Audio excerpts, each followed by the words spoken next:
lately. Okay, going live. There you go. And to answer your question, yes, I've had some good waffles. Nice. Waffles are good. I'll buy one a waffle. Waffles are especially good. You ever had them with chicken? Have yourself a good old chicken and waffles?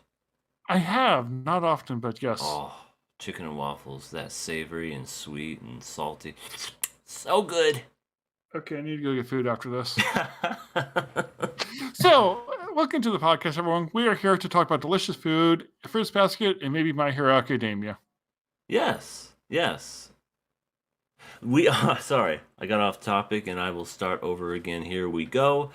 Uh yes, welcome to the My Hero Academia podcast where we're going to be going over episodes 98, 99, and 100.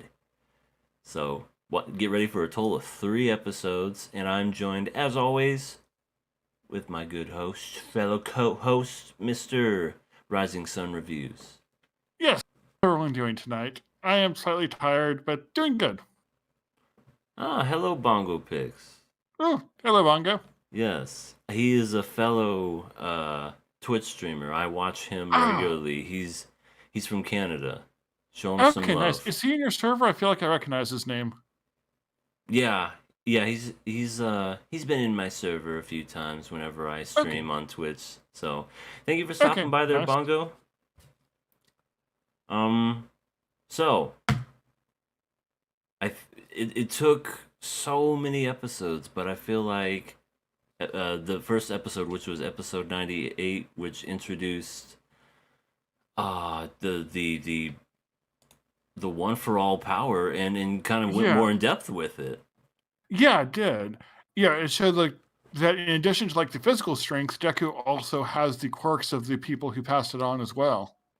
And that's incredible because I honestly didn't know if this arc or at all was going to touch upon that whatsoever, but the very beginning we see the villain all for one, and he said something kind of interesting where he was just like talking about, I forgot exactly how it was worded, but he said that something to do with his memories. You know, Yeah, he had and a it feels like flashback. yeah. So there's definitely still a link there, which is interesting because in a way, like All for One has been defeated, but it shows like his story is not quite over. Which, yeah, that's kind of surprised me. Yeah, yeah, it really surprised me too. But then we didn't see him after just that little scene at the very beginning of that Yeah. episode. So it's like Deku like tapping into the memories is also like tapping into All for One somehow. And yeah, that was one of the interesting ideas is how like Deku's power is coming from All for One, though indirectly. And that also like ties into Todoroki's whole story about his power coming from Endeavor, who he hates with good reason. It's like coming to accept that.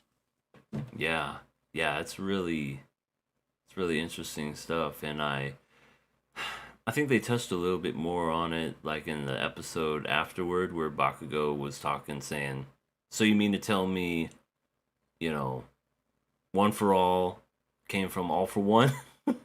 and that this Yeah. is like this is basically kind of like an evil power, but used for good. And I don't know. I just thought that was kind of very interesting. I mean, we saw the Yeah. flashbacks and like flashback, excuse me, in the first episode, and to be honest, I kind of forgot about it until these past 3 episodes, which Mhm. I'm all in again. Yeah, this episode definitely like pulled like the whole arc back into the main story of like the progression of Deku and his powers. Yeah, it was much needed because to be honest, if I'm just going to be honest right now, I mean, as much as I enjoyed seeing all the other characters show off their powers, I was just more looking forward to the next level, which was what I thought was them talking about the superpowers of One for All. And Yeah, they I'm glad they finally did because we were introduced to that in the first episode. Then nothing, nothing, nothing, nothing, nothing. Then finally, we yeah, get because Midoriya talking about it. yeah, because like the episode with Bakugo like was really cool, but it feels like the whole arc, with the exception of these last couple episodes, did nothing to advance the overall story. at best, like they were fun and cool to see, which made the whole arc feel pretty pointless for the most part. Right. Right. It really felt like filler up until this point where Deku unleashes one of the powers from One for All, and it turns into like this weird green kind of whippy sort of power, and Yeah, he couldn't control it at first. yeah, and I liked how like they were about to stop the fight, how the other characters like weren't really worried about fighting him, but they're more worried about like controlling him, getting him under control, like Uraraka and Shinzo teaming up to do so. Oh yeah, that was really cool. Yeah, I'm glad that Uraraka actually did something useful now. That was good to see. Mm-hmm. And she was so embarrassed at the very end. She's just like, well, I just did what anyone else would do. Yeah, she's adorable. She is. And then we had Mineta flying into the Acid Girl, and My God, that was. I mean, would we expect anything less from Mineta? no, not at all. Also, hello, Urinary. Thank you for stopping by. Yes. Hi. Thank You're you. from a C server. Yeah, I think so. I've seen him. He's been in here a few times. Okay, Much pleasure always stopping on by there, Yuri you're Nuri. from maybe multiple places, but yeah, that's where I recognized him from. Mm-hmm. So yeah, I think Shinzo is going to become a better hero. I mean, I definitely think he's got an incredible power, as we've kind of touched on in the earlier part of this arc. Is that whenever I don't know, it's like a very strong sort of power that just gets people under control like super fast. Because if it wasn't for his power to stopping Deku, he would have just been on a rampage, and I don't know. Yeah, well, Aizawa was about to shut his power down too. Right, right. It might have taken a little bit longer, but like, yeah. And it's also interesting. This is more like episode 100, like seeing how Aizawa has been training Shinzo so much, like to use the raps. Yeah, that was really cool. Just seeing the, because I remember he's like he introduced the rap song over to him because Shinzu's not really a fighter. Yeah, He has this really cool power. He uses it, but as far as physical attributes, he doesn't really have what Deku has. yeah, like he can't win in a physical fight alone. So this is like a way to get him stronger physically, so he can at least defend himself when he can't rely on his power. Yeah, yeah, and it's kind of it's almost kind of funny in a way how Deku beat Shinzo twice in both. One time he saved his life, and the other time, I don't know. He was so cocky he thought he was gonna beat him. He just told him to walk out of bounds, but then that never happened because he broke his I don't know, not Yeah, the concentration. brainwashing. Right, exactly, the brainwashing power. Mhm. So it was just it sucked to see him lose again, but it was also kind of cool because Shinzo took it as I'm gonna do better, and I'm not Yeah, gonna let this get me down sort of way.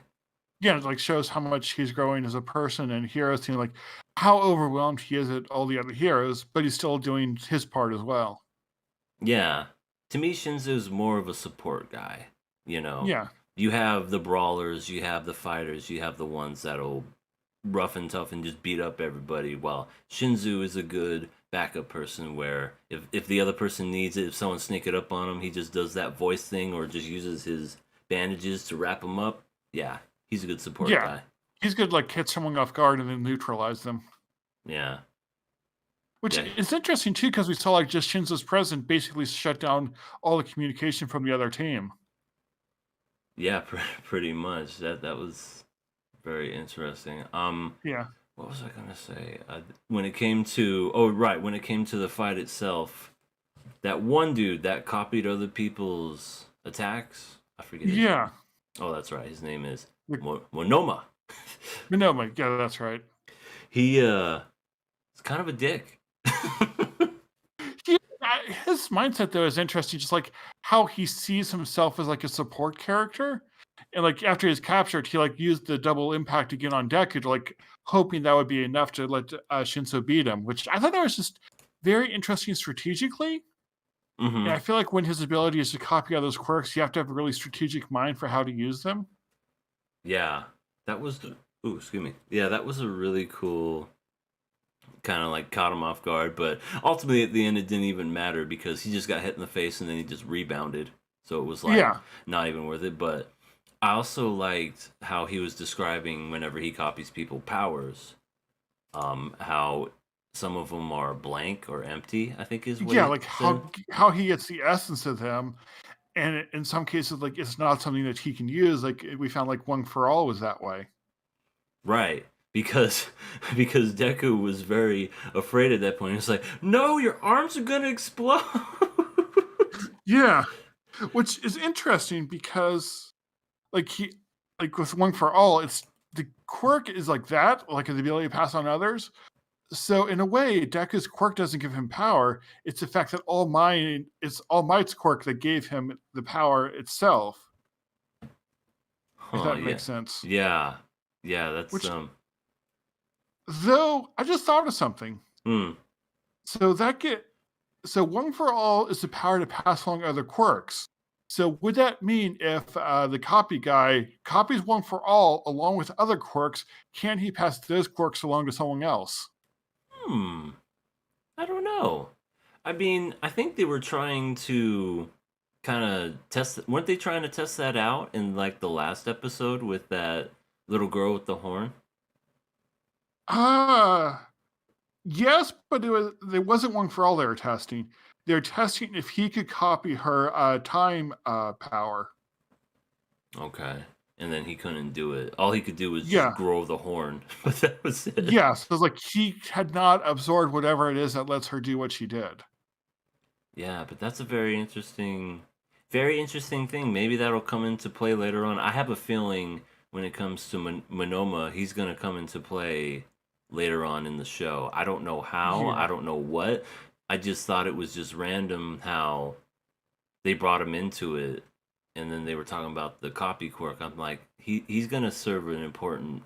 Yeah, they put a lot of thought into his quirk for a like completely side character.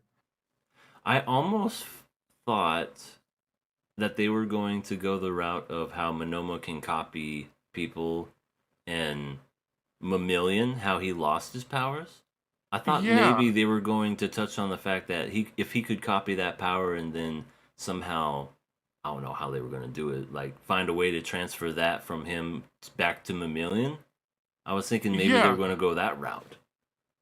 And if my theory is right, if he can copy that aspect of One for All, maybe he could. Though, if his quirk only lasts for like 10 minutes, I think it is, would that only temporarily pass it along if that's what he did? I don't know. I mean, it would make sense that it would only be temporarily, but maybe they could find a way to like make it a permanent. Yeah, So that's yeah. So interesting. even if it's not permanent, that would still be a ton of power if he could like empower other people like that. Mm-hmm. So he'd obviously have to know how One for All works and like get other people around him who had a good quirk that would be good to pass on. But imagine like Deku if he also had Bakugo's power Oh my god. He would or have Todoroki's power even. right, just straight up explosion. Yeah. So like you have like Deku's strength or like or if a Bakugo had Deku's strength, just how strong that would be. That would be really insane. Like those like you could make really very powerful heroes. Yeah. But at the same time, if that power fell into the wrong hands, like if I don't know, the League of Villains were to capture somebody like Monoma and tried to use him for evil, Well, oof, he'd only be able to do that if he also had copied One for All, so he'd have to capture both him and Deku. that's true. Still, that would be crazy. Yeah. I could be completely off, but I feel like they might be doing something. Yeah, they're definitely setting it up because this guy was never in the story whatsoever, other than to be the punchline to the girl that would always, punch him in the Yeah. face and then drag him away. And now he's front and center. It's like he's gonna have a more important part, I think. Yeah. If he's definitely going to go back into the background, but he's not going to stay there forever. No, I don't think so. I And don't like think so. Yeah, he's like whole mindset as a character too is also like that. Like I feel like he's too interesting to be just pure background character. Right. Right. And it seems like Class 1A and 1B are like friends with one another now, even though they just kick the crap out of each other. Yeah, it shows like there. I think there's like a more of a respect between them now. Right. Because you have Kirishima and the Steel dude. What's his name? Yeah, well, I think they've always like kind of been friends Right. They've been since the friends. sports festival. But then all of a sudden, it was like introducing a few other people. Like the Mushroom Girl had a thing for had a thing for Tokiyami, and then everyone else was like that scene where everybody's just kind of like mingling and whatever. I liked Yeah, how Acid Girl had Mineta and had his eyes pried open watching something. I'm like, what is she showing him? I mean that is great. Yeah, I like the dub of Mineta. How Yeah, I don't know who does his voice, but it's a woman, and she like it fits him perfectly. yeah, the dub is really. I did not know that was a woman who did it, but yeah, the whole My Hero dub is one of the best ones out there. I agree. Like it's top notch. Like I don't think I don't know. I can't think of any other ones. I mean, all dubs are good, but I have like this is the one show where I like prefer watching the dub over the sub. It's just in order Yeah, for me to watch newer episodes, I have to watch it sub. It's not to yeah, say the sub is bad. There's just something about that dub. yeah. I wish they were doing the same day dub so we could watch it dubbed and not have to Yeah, like watch the sub. yeah, I miss that, but I think Corona Chan kind of like put a little damper into that, so that's probably why they don't do it like they did anymore. Yeah. They really had to like have everything right logistically for that to make sense. Though they are still doing it with Fruits Basket, which is really impressive. Yeah, yeah, they did a good job with Fruit Basket. Speaking of Fruits Basket, check out the Fruits Basket podcast over Exactly. on C's channel because Rising's over there. He talks with C about it, Yes, and I join in I, there and t- I talk about tall people. I mean, tall people are pretty great. Yeah, tell me about it. I'm one of the tall people. Yep, as am I. I mean, I'm not as tall as you, but I would say I'm above average when it comes to most people. So that means we're officially better than everyone, right? Exactly. Oh my goodness. Wait. Yeah, so now we make everyone leave us. Is that what It's okay. happened? It's okay. Not many people watch this, so we can say stuff like that. Yeah, And yes, I agree with Yuri. The dub for MHA in general is really good. it really is. Um, Let me think. Because we had the fifth match, which was, we had Deku and everyone else. Yeah. I guess the only One ones of the that. things that Yeah, one of the things I thought was interesting from that is the guy who's like gave him that quirk made the comment saying like controlling your heart and how important that is. Wait, who? The guy who gave Deku that quirk, the chain thing, the guy Oh he saw with him yeah. one for all. Okay, I don't know yeah. if we got his name. I I'm sure someone will know his name, from the manga or whatever, but yeah, right. He was one of the people that used to have One for All, and he kind of like taught him. He's like, "This is my power. You should never use it when you're angry because stuff like this happens, and Yeah, you got to get a control on it." And to be honest, whenever he did have a control on it, it was pretty awesome. Like he would yeah, grapple stuff like Spider-Man in a way. yeah. I think it's really cool to like see him like grow to use this quirk as well. And he also made a comment saying like he needs to be stronger and have more control over one for all before he can like really use that and not have it drain him. Because like he used it to grab those pipes, but then it was like that overwhelmed his power over it. Right.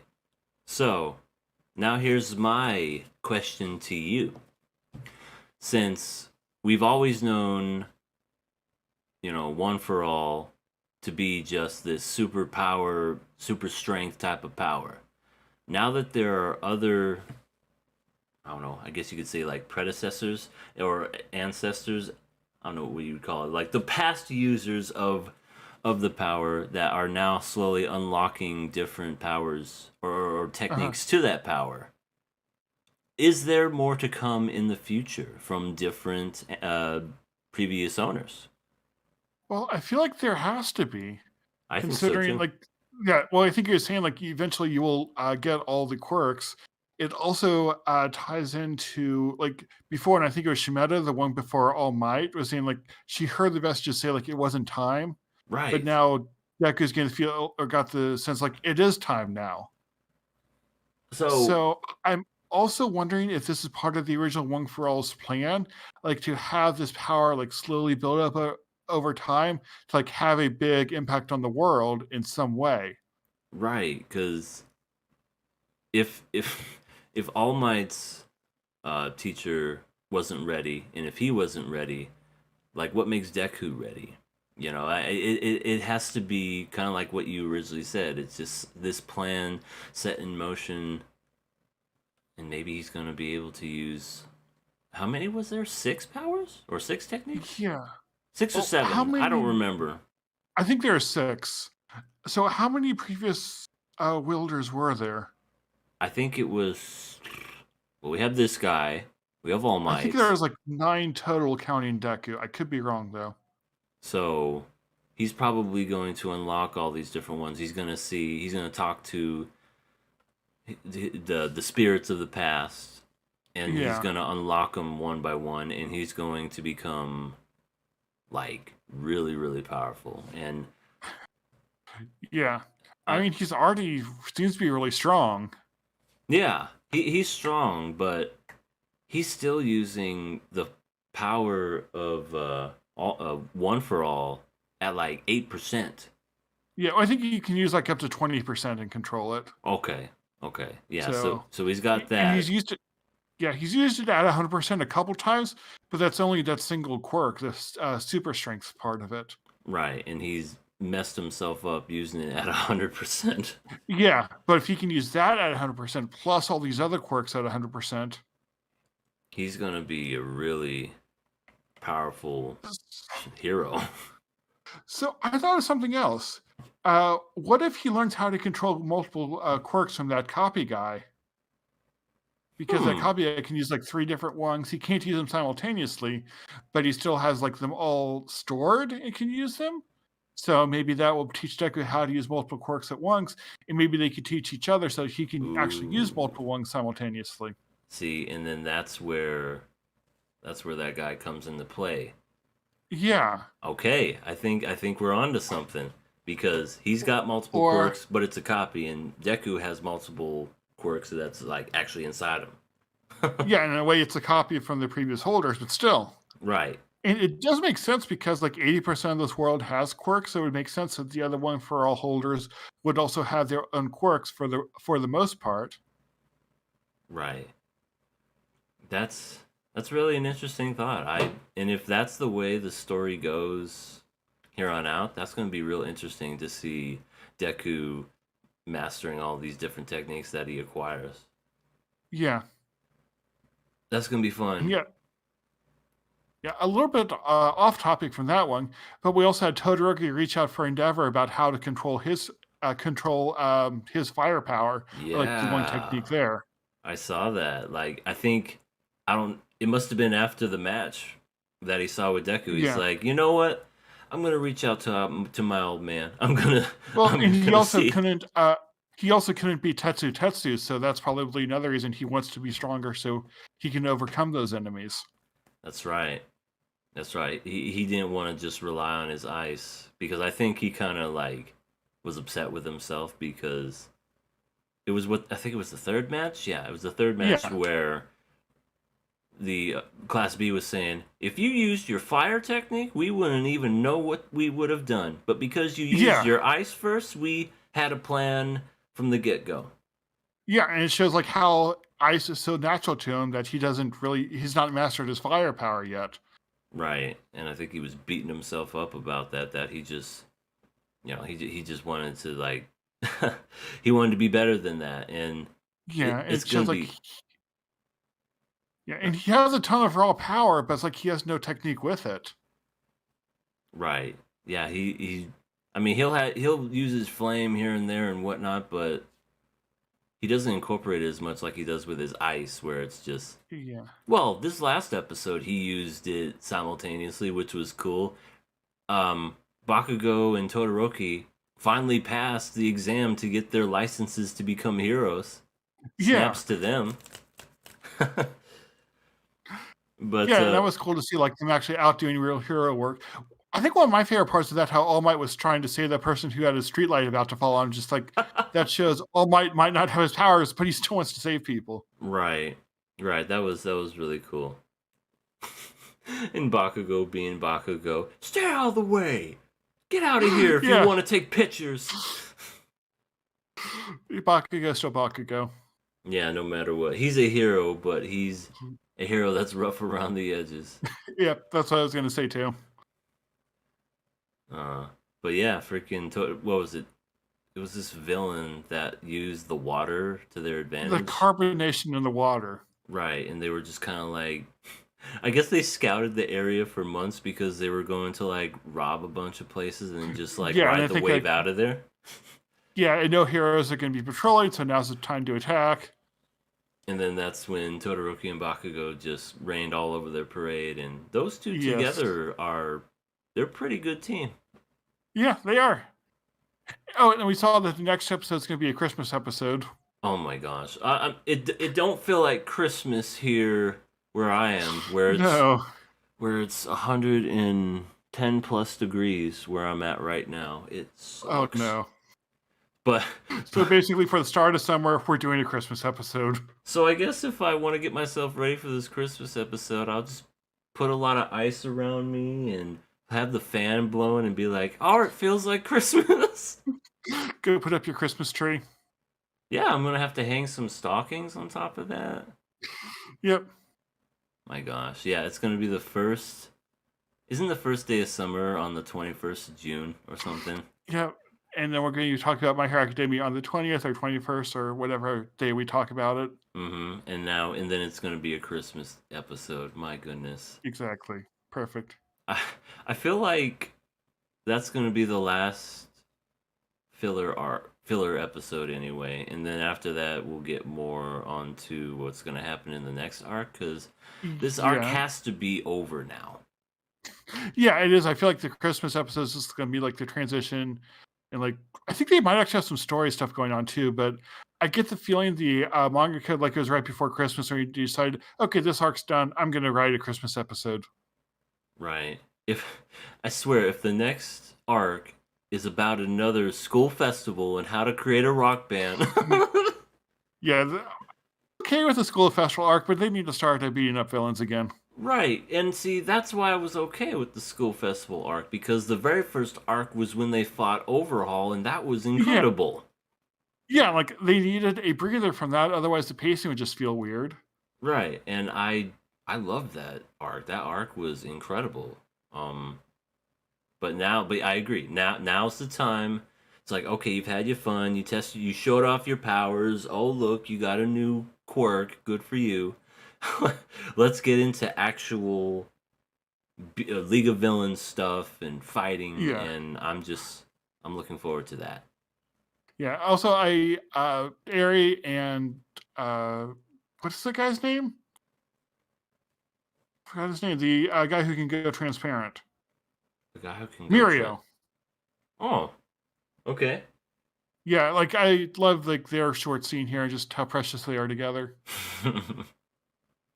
Yeah, it's they had a couple of cute little moments right there. Not just those characters, but some of the other ones interacting. Like when Bakugo and Todoroki came back, they're like, everything's dark in here, and then surprise, congrats on getting your licenses, and Deku was like, yeah, congrats. And Bakugo's like, don't you dare look down on me. I'm not. That's it. We're gonna fight each other. Did I lose you? Yes, you did. Okay, I'm sorry. I guess I must have lost him. No, you're good. Sorry, I was distracted by something else. Oh, no worries. But I think that was pretty much it. I mean, I know it was 3 episodes, and there wasn't. I mean, a lot happened, but not like a whole lot happened. Like it was just Yeah, 2 episodes were the fight with Deku, and then 1 episode was just filler, kind of like yeah, like the conclude the aftermath. arc. Right, the Yeah. aftermath, the seeing Bakugo and Todoroki get their licenses and use it in a fight, and now we Mhm. get Christmas in June, y'all. Exactly. Perfect timing. Oh my Yeah, goodness. I don't think they planned the anime schedule around when they made that chapter of the manga. Assuming it's actually in the manga. Otherwise, that'd be really weird to put a Christmas filler in June. It's the anime. That really is, and it's gonna be so awkward, like watching it, because they're gonna be like, Merry Christmas to you too." It's like it don't even feel like Christmas. This is horrible. Yes. But it is what it is, I suppose. I mean, I've seen some seasonal animes where they'll do Christmas episodes and it's like in spring, so I guess it's not that different. Yeah, that's true. But Okay. I guess Yeah, I think I'm out of thoughts here. I'm gonna say I'm out of thoughts too. And Sasuke the Savage, Miss Joke is best girl. Miss Joke is pretty great. She's Who is fan- she? she's the one with green hair. Oh, yeah. And her powers is like something to do with laughter. Like if you laugh, she can control. I forget how it works, I don't know. but she is I great. mean, at least Sasuke's not talking about weird people in this series. But also, how you doing there, Sasuke the Savage? We're actually about to finish this this show up, or this podcast up. Well, I this should say. podcast, yeah. Yeah, feels like a show. It's as long as one anyway. Join us next week for Christmas in June, My Hero Academia style. Exactly. Why not? Yeah, we'll all get some sweaters. We'll get some hot cocoa. We'll hang up stockings and put up the Christmas tree and lights. Maybe even sing Christmas Carol or two. Yes, why not? We'll bring Sasuke here for Christmas carols. Yeah, Sasuke, would you like to join us for Christmas Carols in June? Next week. Exactly. Be be sure to join us for that episode next week. And Maybe we should go on vacation again. you're gonna go on vacation again because it's a Christmas episode. Just give the Christmas episode, yes. It's like, oh god, Christmas episode. Next time. Yeah, I need to go back to Texas again, see some more friends. Well, maybe it'll work out that way. We'll see what happens. Just chilling glory to EA and Rising Senpai. Yes. All right. Glad to hear it there, Sasuke the Savage. But, all right, everyone, thanks for tuning in. Thanks for listening to this podcast. Like I said before, we'll see you guys next week where we talk about Christmas and hopefully some story to go along with it, because I'm ready for some action. Yes, I'm ready for explosions. I'm going to end it on that note. See ya!